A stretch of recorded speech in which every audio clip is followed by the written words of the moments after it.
Assalamualaikum sahabat Nidjos Channel. Salam sejahtera untuk kita semua. Semoga sahabat Nidjos Channel semua sehat-sehat saja. Amin. Pada kesempatan kali ini, Nidjos Channel akan berbagi informasi tentang 3 pertanyaan magis yang merupakan bab 3 dari buku Cara Mudah Melakukan Penelitian yang ditulis oleh Nijo Sanjoyo tahun 2015.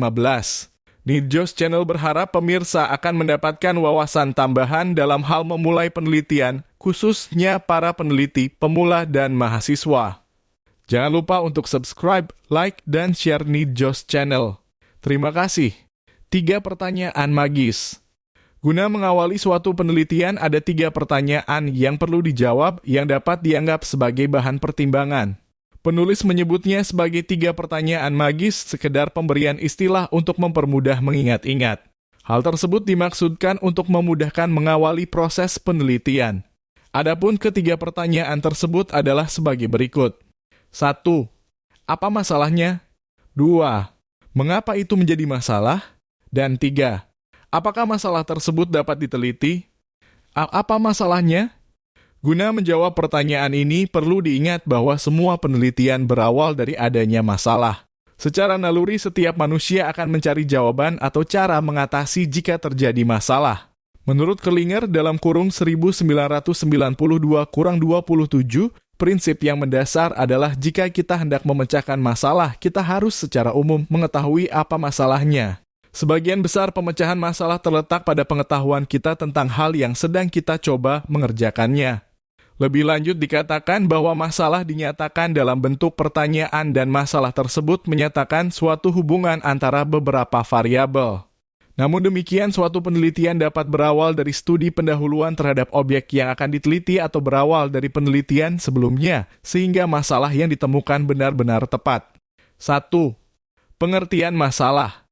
Sebenarnya, setiap saat kita selalu dihadapkan dengan berbagai masalah. Mulai dari bangun tidur di pagi hari sampai dengan menjelang tidur lagi di malam hari, manusia selalu dihadapkan dengan berbagai masalah, terutama dalam hal pengambilan keputusan. Berangkat ke kantor, di jalan menghadapi masalah berkaitan dengan transportasi atau lalu lintas jalan raya, dan sebagainya. Sekarang masalah yang dihadapi adalah bingung mencari topik untuk skripsi, tesis, disertasi, atau bahan penelitian.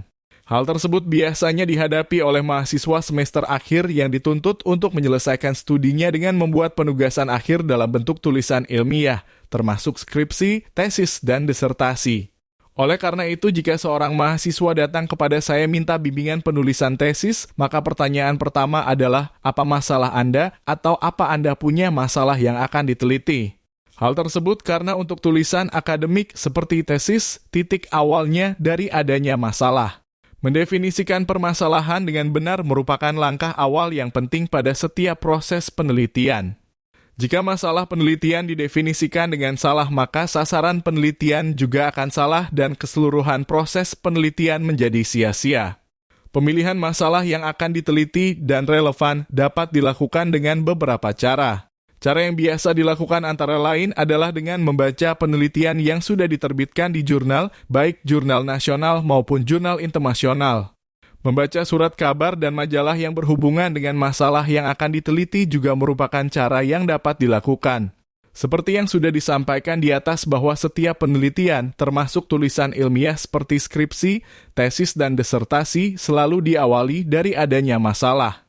Mendefinisikan masalah dengan benar merupakan langkah awal yang penting pada setiap proses penelitian. Jika masalah penelitian didefinisikan dengan salah, maka sasaran penelitian juga akan salah dan keseluruhan proses penelitian menjadi sia-sia. Sedangkan menurut Online Business Dictionary, yang dimaksud dengan masalah adalah suatu kesenjangan yang dirasakan antara keadaan yang ada dan keadaan yang diinginkan, atau penyimpangan dari norma, standar, atau status quo. Meskipun ada masalah yang memiliki beberapa solusi dalam kurung cara untuk menutup kesenjangan atau memperbaiki penyimpangan, namun demikian kesulitan muncul di mana cara-cara tersebut tidak jelas atau tidak segera tersedia. Masalah tersebut terjadi pada tempat dan waktu yang tertentu. Pengertian lain menurut Oxford Dictionary Online tentang masalah antara lain adalah suatu hal atau situasi yang dianggap tidak diinginkan dan berbahaya serta diperlukan untuk ditangani atau diatasi. Sedangkan menurut Macmillan Dictionary Online, masalah dapat diartikan sebagai sesuatu yang menyebabkan kesulitan. Masalah merupakan penyimpangan dari apa yang seharusnya dengan apa yang terjadi sesungguhnya atau antara peraturan dengan pelaksanaan, teori dengan praktek, perencanaan dengan pelaksanaan, dan sebagainya dalam kurung Sugiono 2011 hingga 16. Penyimpangan yang dimaksud dapat terjadi antara aturan dengan pelaksanaan, teori dengan praktek, yang direncanakan dengan pelaksanaan, dan sebagainya. Pada umumnya, suatu masalah penelitian adalah satu keadaan yang memerlukan solusi dan ada solusi yang mungkin dapat diterapkan. Jika dalam suatu keadaan di mana tidak ada kemungkinan solusi yang dapat diimplementasikan, maka tidak mungkin untuk dilakukan penelitian lebih lanjut. Seperti yang sudah disampaikan di atas bahwa setiap penelitian selalu berawal dari masalah. Namun demikian, masalah yang dibawa peneliti kuantitatif berbeda dengan masalah dalam penelitian kualitatif. Pada penelitian dengan metode kuantitatif, masalah yang akan diteliti sudah jelas berbeda dengan masalah pada metode kualitatif yang bersifat sementara.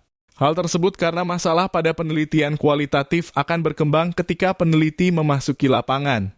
Menurut Kothari dalam kurung 2011-24, dalam proses setiap penelitian, langkah pertama dan terpenting adalah memilih dan mendefinisikan masalah penelitian dengan benar.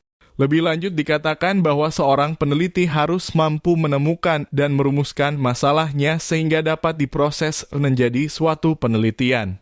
Mengidentifikasi masalah yang sesuai untuk suatu penelitian melibatkan pencarian masalah yang dapat diselesaikan melalui proses penelitian. Seperti halnya seorang dokter, seorang peneliti harus mampu memeriksa semua gejala tentang terjadinya masalah sebelum ia dapat mendefinisikan dengan benar. Untuk mendefinisikan masalah dengan benar, seorang peneliti harus tahu apa yang menjadi masalah penelitian.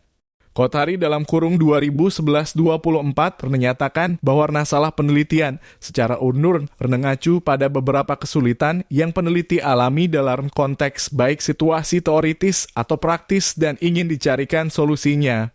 Dalam hal pemilihan masalah penelitian harus dilakukan dengan hati-hati. Penilihan masalah tersebut dapat dianggap tugas yang sulit meskipun mungkin tidak tampak begitu sulit. Bantuan dapat diperoleh dari panduan penelitian terkait. Kita sering mendengar bahwa jika suatu masalah sudah didefinisikan atau dinyatakan dengan jelas, sebenarnya hal tersebut setengah dari masalah tersebut sudah terselesaikan atau terpecahkan. Pernyataan ini menandakan kebutuhan untuk mendefinisikan masalah penelitian. Masalah yang akan diteliti harus didefinisikan secara jelas untuk membantu membedakan data yang relevan dari yang tidak relevan. Definisi yang tepat tentang masalah penelitian akan memungkinkan peneliti berada di jalur yang benar, sedangkan definisi masalah yang tidak jelas akan mengakibatkan sebaiknya. 2. Sumber masalah. Ada berbagai cara untuk mendapatkan masalah yang relevan guna diteliti. Pengertian relevan di sini antara lain adalah bahwa masalah tersebut sesuai dengan bidang atau disiplin ilmu yang akan diteliti. Saat ini sedang menjadi topik pembicaraan, atau berdasarkan permintaan dari ion pemakai hasil penelitian tersebut. Oleh karena itu, untuk mendapatkan masalah yang relevan untuk diteliti, dapat langsung menghubungi sumber terjadinya masalah, misalnya perusahaan, birokrasi, lembaga sosial masyarakat, dan sebagainya. Selain itu, dapat juga membaca hasil penelitian yang sudah dipublikasikan di jurnal, baik jurnal internasional maupun jurnal nasional yang terakreditasi. Membaca surat kabar, majalah yang terkait dengan masalah yang akan diteliti juga dapat dilakukan. Mereplikasi penelitian yang telah dilakukan sebelumnya juga dapat menjadi salah satu alternatif yang dapat dilakukan. Mereplikasi penelitian yang dimaksudkan di sini adalah melakukan penelitian ulang dengan masalah, hipotesis dan model penelitian yang sama tetapi dengan situasi dan tempat yang berbeda. Namun demikian, guna menghindari plagiarisme penulisannya dengan menggunakan gaya bahasa peneliti serta mencantumkan sumber-sumber yang digunakan dengan metode kutipan yang benar. Masalah yang relevan diperlukan karena pada dasarnya penelitian dimaksudkan untuk menjawab masalah. Menurut Frankel, Wallen and Huyn 2012-27, masalah penelitian pada umumnya dapat diidentifikasi dari berbagai sumber. Antara lain A. Riset literatur, B. Masalah-masalah terkait dengan praktek atau pekerjaan, dan C. Biografi atau sejarah pribadi. Untuk mendukung pernyataan adanya masalah diperlukan data sekunder. Data sekunder tersebut dapat diperoleh dari berbagai sumber, misalnya hasil survei atau penelitian sebelumnya yang sudah dipublikasikan di jurnal, atau buku-buku terbitan lembaga peneliti seperti Badan Pusat Statistik, majalah ilmiah, dan terbitan lainnya yang legal.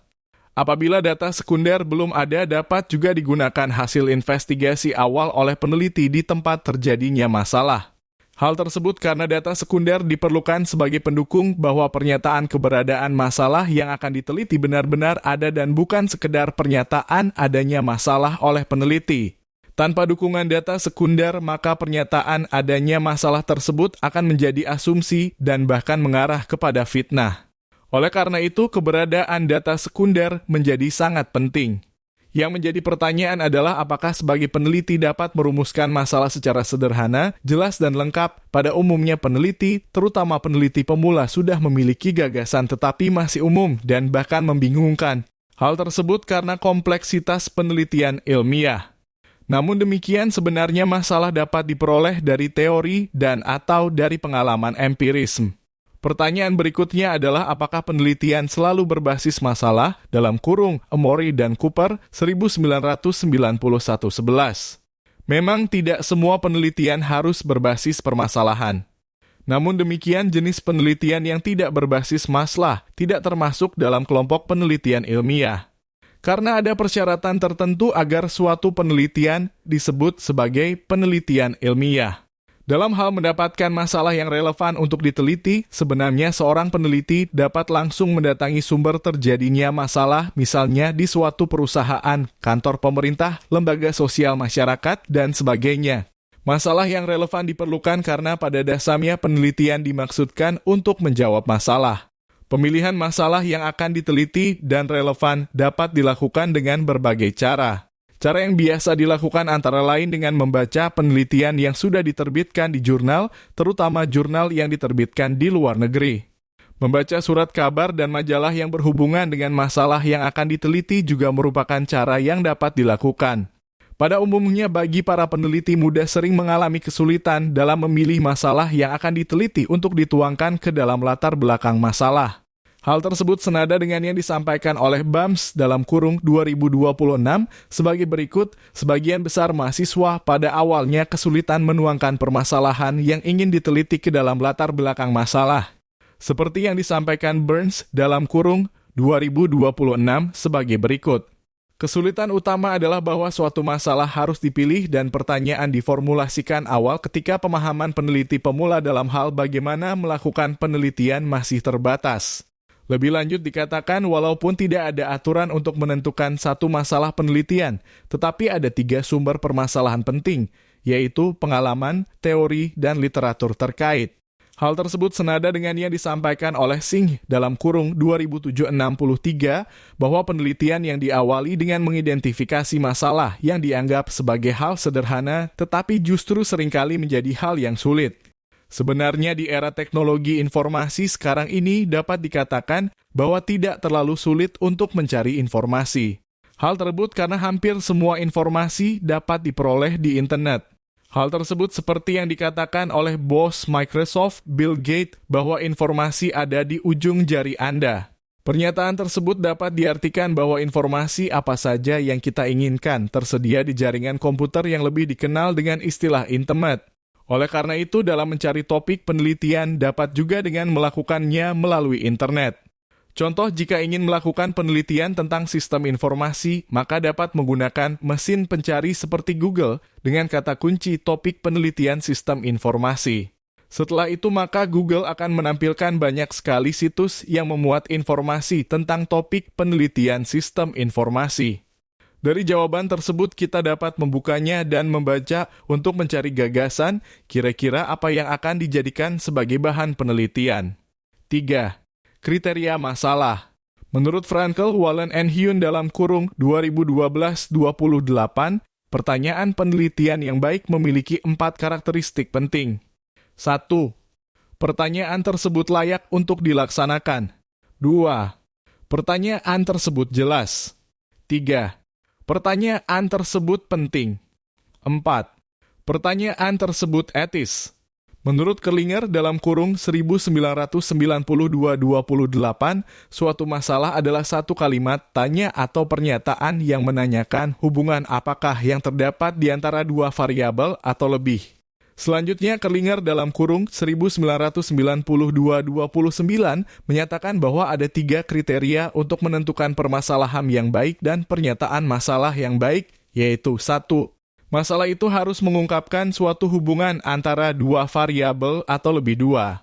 Masalahnya harus dinyatakan secara jelas dan tidak ambigu dalam bentuk pertanyaan. Dan 3. Masalah dan pemetaan masalah harus dirumuskan dengan cara tertentu yang menyiratkan adanya kemungkinan pengujian empirisme. Suatu masalah yang tidak memuat implikasi pengujian hubungan atau hubungan-hubungan yang dinyatakannya bukanlah masalah ilmiah. Lebih lanjut dikatakan oleh Kerlinger bahwa kriteria ketiga tersebut biasanya sulit dipenuhi. Untuk dapat memahami tentang masalah, maka perlu tahu kriteria masalah yang akan diteliti. Kerlinger dalam kurung 1992-29 menyatakan bahwa ada 3 kriteria untuk menentukan suatu masalah yang baik dan pernyataan masalah yang baik, yaitu 1. Masalah itu harus mengungkapkan suatu hubungan antara dua variabel atau lebih. Misalnya, apakah A terkait dengan B? 2. Masalah harus dinyatakan secara jelas dan tidak ambigu dalam bentuk pernyataan. 3. Masalah dan pernyataan masalah harus dirumuskan dengan cara tertentu yang menyiratkan adanya kemungkinan pengujian empirisme. Masalah selalu berada di sekitar kita dimanapun kita berada.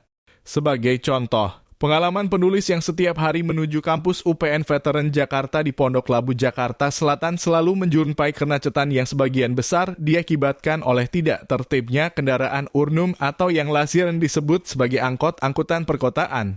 Di jalan kita dapat menyaksikan bagaimana seorang pengemudi kendaraan bermotor, khususnya pengemudi angkutan umum, yang seharusnya mematuhi peraturan dan ketentuan berlalu lintas. Tetapi pada kenyataannya banyak pengemudi kendaraan bermotor yang tidak mematuhi aturan berkendaraan. Misalnya kendaraan angkutan umum tidak boleh berhenti di tempat yang ada tanda larangan berhenti, namun justru berhenti dan menunggu penumpang untuk menaikkan atau menurunkannya. Oleh karena itu, pada contoh pengalaman pribadi tersebut, maka masalah yang dapat dijadikan sebagai bahan penelitian adalah kepatuhan berlalu lintas untuk dijadikan sebagai variabel terikat atau variabel endogen. Namun karena variabel kepatuhan berlalu lintas tersebut ternasi akan berimplikasi pada keselamatan lalu lintas, renaka variabel terikatnya bertambah lagi yaitu keselamatan lalu lintas. Dari uraian di atas, setelah mengetahui masalah, maka jawaban dari pertanyaan apa masalahnya dapat dijadikan sebagai variabel terikat yang akan diteliti. Sebagai contoh, yang menjadi masalah adalah para pengemudi angkutan perkotaan yang seharusnya tidak boleh berhenti di tempat yang ada tanda larangan berhenti. Tetapi PTA kenyataannya justru memarkir kendaraannya di samping tanda larangan tersebut dan bahkan sambil menunggu penumpang naik dan menurunkannya.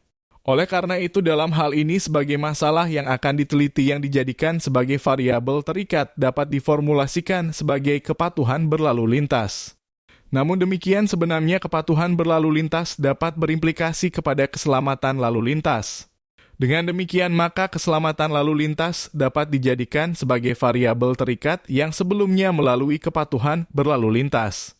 B. Mengapa itu menjadi masalah? Setelah tahu masalah atau topik yang akan diteliti, kemudian tanyakanlah pada diri sendiri mengapa itu menjadi masalah. Apabila jawabannya adalah masalah lain, maka Anda perlu mendapat ucapan selamat karena berarti masalah yang akan Anda teliti makin mendalam. Selanjutnya, ulangi tanyakan pada diri Anda sendiri dengan pertanyaan yang sama mengapa itu menjadi masalah, sampai memperoleh jawaban yang dianggap sesuai. Mengapa suatu hal menjadi masalah? Sebenarnya ada berbagai alasan yang dapat dijadikan sebagai penyebab, kalau tidak boleh dikatakan ada 1001 penyebab yang dapat diartikan sebagai tidak terbatas. Hal tersebut karena sebenarnya yang membatasi adalah kemampuan peneliti dalam mencari jawaban dengan membaca berbagai referensi dan mengamati fenomena yang terjadi di sekitarnya. Mengingat bahwa suatu masalah dapat disebabkan oleh berbagai alasan, maka apabila dapat dipecahkan pada umumnya dapat dipecahkan dengan berbagai cara pula. Setiap masalah selalu ada kaitan atau pengaruh antara satu hal dengan yang lainnya. Tidak pernah ada masalah yang berdiri sendiri terpisah dari pengaruh atau kaitan dengan unsur-unsur yang lain di sekitar masalah tersebut. Disebabkan karena ada konteksnya dengan yang lain, maka konteks permasalahan tersebut disebut sebagai latar belakang masalah. Permasalahan yang selalu berada pada suatu konteks tertentu tersebut dimaknai bahwa keberadaan setiap masalah tersebut ada kaitan, interaksi dan pengaruh yang kompleks dan bersifat unik yang dianggap menarik untuk dijadikan sebagai topik penelitian.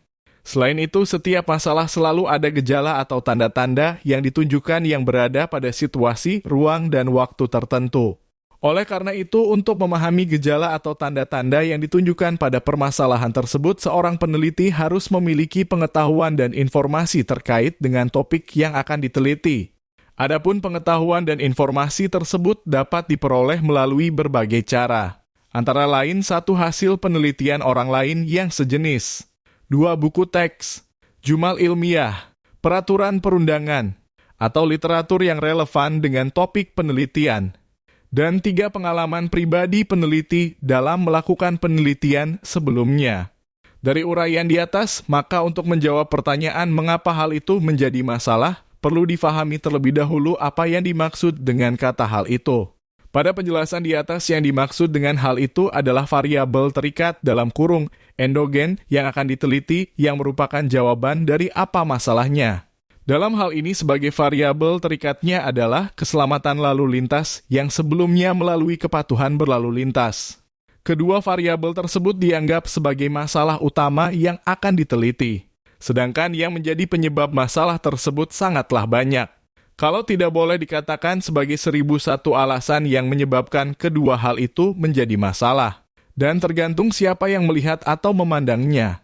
Oleh karena itu, secara sederhana dapat diduga bahwa yang menjadi penyebab seorang pengemudi tidak patuh berlalu lintas antara lain karena teman sejawat, regulasi, status sosial ekonomi, faktor-faktor sosial, disiplin pribadi, kepribadian, sikap, motivasi, kecakapan pengemudi, gender, kondisi kendaraan, infrastruktur jalan, dan sebagainya. Sedangkan penyebab yang sebenarnya akan bervariasi dari satu orang ke orang lain dan bahkan lebih dari yang sudah disebutkan. Oleh karena itu, jawaban dari pertanyaan mengapa itu menjadi masalah dapat dijadikan sebagai variabel bebas yang berpengaruh atau ada hubungannya dengan variabel terikat yang akan diteliti.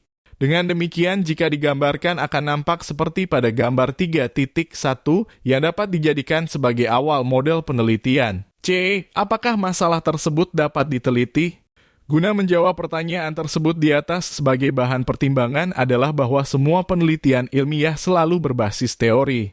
Senada dengan yang disampaikan oleh Jonker and Penning dalam kurung 2010/67 yang mengatakan bahwa salah satu kriteria kualitas definisi permasalahan adalah apakah masalahnya dapat diteliti. Pertanyaan apakah masalahnya dapat diteliti erat kaitannya dengan ketersediaan teori yang akan digunakan. Jika masalah yang diteliti dan yang menjadi penyebab terjadinya masalah sudah jelas dan dalam bentuk variabel, maka apakah variabel-variabel yang diteliti tersebut ada teorinya? Apabila ada teorinya, maka penelitian tersebut dapat dilanjutkan, tetapi sebaliknya bila tidak ada teorinya, maka variabel yang bersangkutan tidak dapat dijadikan sebagai variabel penelitian. Menurut kamus online www.answers.com sebagai bahan pertimbangan lain dalam menjawab apakah masalah tersebut dapat diteliti adalah 1. Tersedia data dan dapat diakses oleh peneliti. Peneliti harus yakin peserta penelitian memiliki data dalam jangkauannya, sehingga tidak harus memilih permasalahan yang tidak terjangkau, misalnya di luar negeri yang tidak ada hubungan diplomasi. 2. Data harus memenuhi standar keakuratan, objektivitas, dan dapat diverifikasi. Data yang dikumpulkan harus akurat, objektif, dan tidak bias serta dapat diverifikasi ketika dibutuhkan. Jika tidak, maka hasil studinya tidak akan valid. 3. Jawaban untuk pertanyaan-pertanyaan tertentu dapat ditemukan. Data yang dikumpulkan harus mendukung jawaban yang diperlukan untuk pertanyaan khusus. 4. Hipotesis yang diformulasikan dapat diuji, artinya dapat diterima atau ditolak. 5. Peralatan dan instrumen untuk penelitian tersedia dan dapat memberikan hasil yang valid dan reliable. Emory dan Cooper dalam kurung 1991-73 mengutip Albert Einstein bahwa perumusan suatu masalah seringkali jauh lebih penting daripada mencarikan solusinya yang mungkin hanya sekedar keterampilan matematika atau melakukan eksperimental. Untuk menimbulkan pertanyaan baru, kemungkinan-kemungkinan baru, memandang masalah lama dari sudut pandang baru memerlukan imajinasi kreatif dan menandai kemajuan yang nyata dalam ilmu pengetahuan. Lebih lanjut dikatakan apakah peneliti yang terlibat dalam penelitian dasar atau penelitian terapan memiliki pemahaman secara menyeluruh tentang masalah yang diteliti yang merupakan dasar mencapai sukses dalam melakukan penelitian. Dalam melakukan penelitian, peneliti selalu menggunakan teori sebagai dasarnya. Jika suatu variabel yang akan diteliti tidak ada teorinya, maka semestinya variabel tersebut tidak dapat diteliti lebih lanjut. Oleh karena itu, yang menjadi pertanyaan adalah apakah variabel-variabel yang sudah disebutkan di atas tersebut ada teorinya. Untuk menjawab pertanyaan tersebut, perlu kiranya diuraikan terlebih dahulu apa kegunaan teori dalam setiap penelitian. Perlu diketahui bahwa teori adalah seperangkat konstruk atau konsep definisi dan proposisi yang berfungsi untuk melihat fenomena secara sistematik, melalui spesifikasi hubungan antara variabel, sehingga dapat berguna untuk menjelaskan dan meramalkan fenomena Sugiono. 2011-52. Kata teori memiliki pengertian yang berbeda-beda tergantung pada bidang ilmu pengetahuan, metodologi, dan konteks bahasan. Para pakar metodologi penelitian pun masih berbeda dalam memberikan definisi teori. Senada yang disampaikan Kerlinger 1986-14-15 bahwa teori adalah seperangkat konstruk atau konsep, batasan dan proporsi yang menyajikan pandangan sistematis tentang fenomena dengan merinci hubungan-hubungan antar variabel dengan tujuan untuk menjelaskan dan memprediksi gejala itu. Lebih lanjut dikatakan bahwa pengertian tersebut mengandung 3 hal penting, yaitu 1. Teori adalah seperangkat proposisi yang terdiri atas konstruk-konstruk yang terdefinisikan dan saling terhubung. 2. Teori menyusun antar hubungan seperangkat variabel dalam kurung, konstruk, dan dengan demikian merupakan suatu pandangan sistematis mengenai fenomena-fenomena yang dideskripsikan oleh variabel-variabel itu. 3. Teori menjelaskan fenomena. Penjelasan itu diajukan dengan cara menunjuk secara rinci variabel-variabel tertentu yang terkait dengan variabel-variabel tertentu lainnya. Kegunaan teori. Pada penelitian ilmiah harus berlandaskan teori, khusus penelitian kuantitatif. Teori yang digunakan harus sudah jelas, karena teori tersebut akan berfungsi untuk memperjelas masalah yang akan diteliti, sebagai dasar untuk merumuskan hipotesis, dan sebagai referensi untuk menyusun instrumen penelitian. Dengan demikian, maka landasan teori dalam proposal penelitian kuantitatif harus sudah jelas teori apa yang akan digunakan. Selain hal tersebut di atas, kegunaan teori pada penelitian ilmiah antara lain dapat membantu menjelaskan bagaimana dan mengapa suatu fenomena terjadi sebagaimana halnya. Teori tidak sekedar diciptakan untuk menyimpulkan dan mengintegrasikan data yang ada. Teori yang bagus harus juga menyarankan hipotesis baru yang dapat diuji secara empirisme. Dengan demikian, teori harus memiliki kapasitas untuk memandu penelitian serta untuk merangkum hasil penelitian sebelumnya. Hal ini berarti bahwa ada interaksi terus-menerus antara teori dan pengamatan empirisme. Sedangkan menurut William Wiersma dalam kurung 1986-18, kegunaan teori pada dasarnya untuk menyediakan kerangka dengan menjadi titik tolak mencari masalah penelitian. Teori mengidentifikasi faktor-faktor krusial, menyediakan petunjuk guna sistematisasi dan saling berhubungannya berbagai aspek penelitian. Teori juga berfungsi menjelaskan dan memprediksi. Teori mengusulkan satu penjelasan tentang fenomena yang diobservasi dan memprediksi faktor-faktor yang belum teramati dan belum ditemukan dengan mengindikasikan keberadaannya.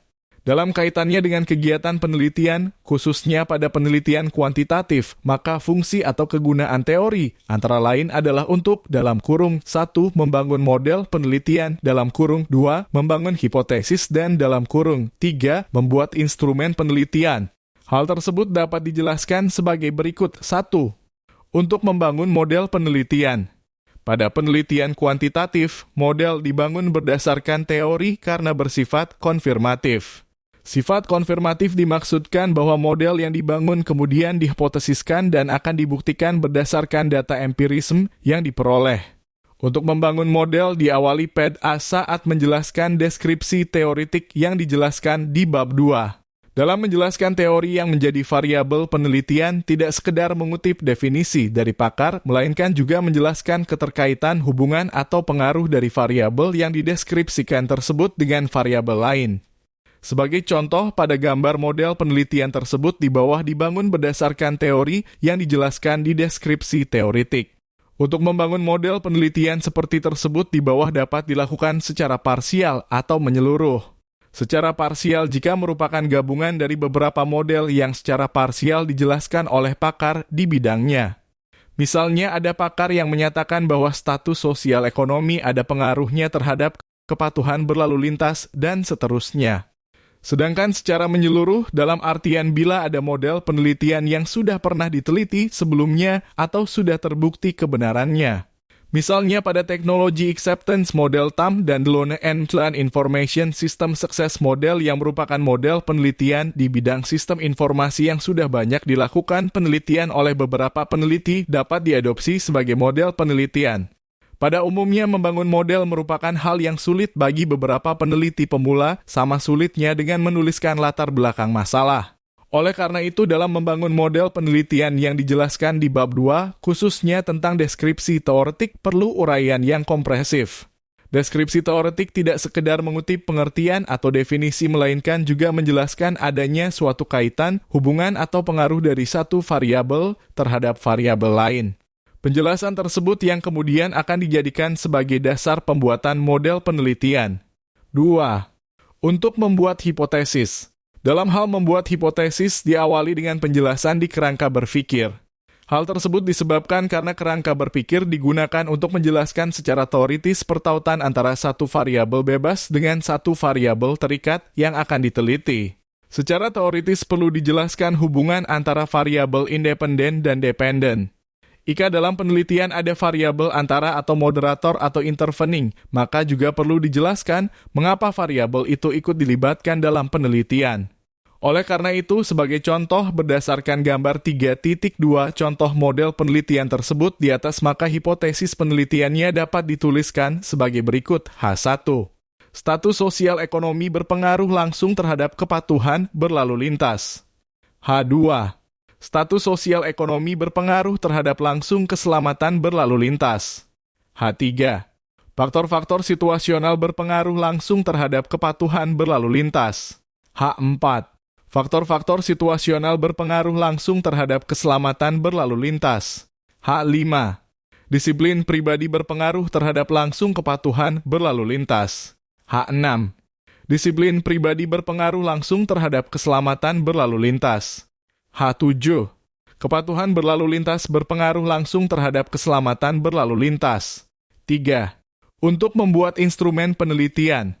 Dalam hal membuat instrumen penelitian diawali dari sintesa atau simpulan dari deskripsi teoritik. Pada setiap pendeskripsian suatu teori harus dibuat simpulan atau sintesa tentang teori tersebut dengan disertai indikator-indikator terkait dengan teori yang dideskripsikan. Berdasarkan simpulan atau sintesa tersebut, maka akan dijabarkan lagi menjadi kisi-kisi instrumen dan pada akhirnya menjadi kuesioner yang merupakan instrumen penelitian kuantitatif. Demikianlah penjelasan tentang 3 pertanyaan magis. Semoga bermanfaat. Terima kasih.